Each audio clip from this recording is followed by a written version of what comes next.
SSLC ಮತ್ತು PUC result day ಹತ್ರ ಬರ್ತಿದೆ. ಹೊಟ್ಟೆಯಲ್ಲಿ ಪತಂಗ ಹಾರಾಡ್ತಿದ್ಯಾ?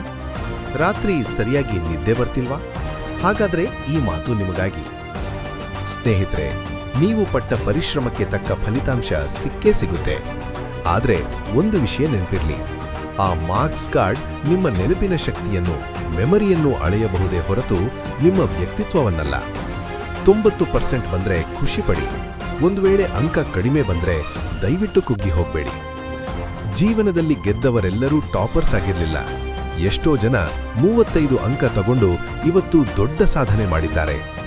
ನಿಮ್ಮ ಅಂಕಗಳು ನಿಮ್ಮ ಕಾಲೇಜ್ ಅಡ್ಮಿಷನ್ ಡಿಸೈಡ್ ಮಾಡಬಹುದು, ಆದರೆ ನಿಮ್ಮ ಲೈಫ್ ಡಿಸೈಡ್ ಮಾಡೋದು ನಿಮ್ಮಲ್ಲಿರೋ ಕೌಶಲ ಮತ್ತು ಛಲ ಮಾತ್ರ. ಪೋಷಕರೇ, ನಿಮ್ಮ ಮಕ್ಕಳಿಗೆ ಈ ಸಮಯದಲ್ಲಿ ಅಂಕಗಳಿಗಿಂತ ನಿಮ್ಮ ಬೆಂಬಲ ಮುಖ್ಯ. ಅಂಕ ಏನೇ ಬರಲಿ, ನಾವಿದ್ದೇವೆ ಅನ್ನೋ ಒಂದು ಮಾತು ಅವರಿಗೆ ಕೋಟಿ ರೂಪಾಯಿಗಿಂತ ದೊಡ್ಡ ಧೈರ್ಯ ಕೊಡುತ್ತೆ.